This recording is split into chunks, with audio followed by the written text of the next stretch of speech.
c'est Paris. Mais avant de commencer mon propos,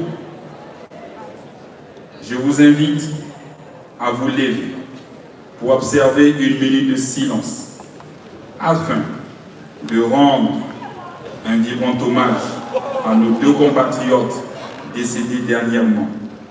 Il s'agit de Yohan Aimé Mandengue Makwao et de Gérard Ela Owono, étudiants gabonais.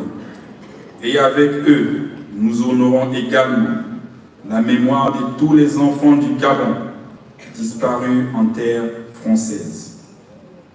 Le transfert de ces deux dépouilles de nos frères vers Libreville sera pris en charge par le CTRI et les membres du gouvernement ici présents. Je vous invite dès à présent à cette minute de silence.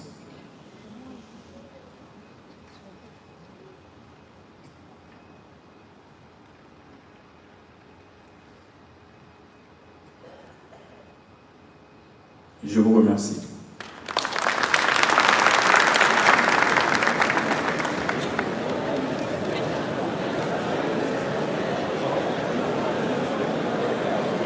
Mes chers compatriotes, comme je l'ai fait partout ailleurs, j'ai bien voulu aussi m'entretenir avec la diaspora de France et d'Europe, qui est numériquement la plus dense et qui constitue indéniablement le berceau de l'intelligentsia gabonaise.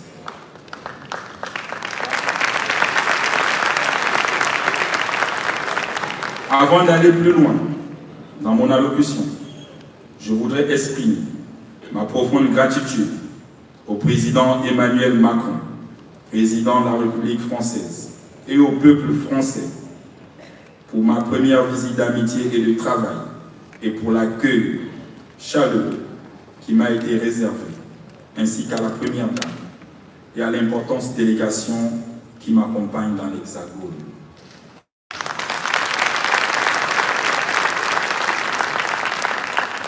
Mes remerciements vont également à l'endroit des entreprises françaises et gabonaises qui se sont mobilisées massivement pour la réussite de ce premier forum économique Gabon-France, qui augure des lendemains meilleurs pour nos populations.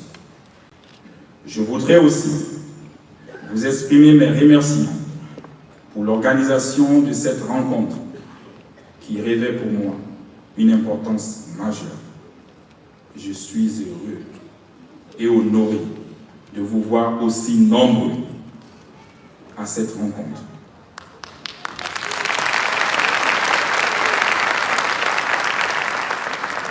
Une rencontre qui établit le premier contact en terre française entre la diaspora et les nouvelles autorités du Gabon que nous sommes, dont je suis le garant. Comme vous le savez, le 30 août 2023, les forces de défense et de sécurité de notre pays, réunies au sein du comité de la transition pour la restauration des institutions, ont pris la responsabilité de mettre un terme à la forfaiture électorale en vue de sauver l'état de droit et la démocratie au péril de leur vie.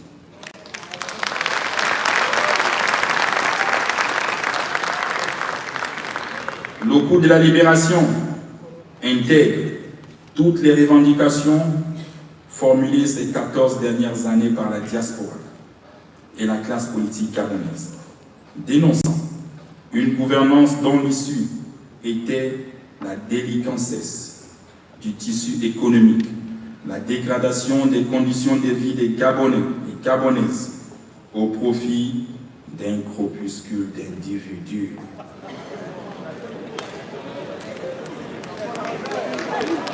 Cela ne pouvait plus continuer.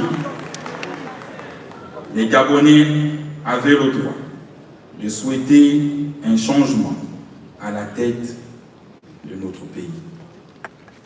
14 ans après,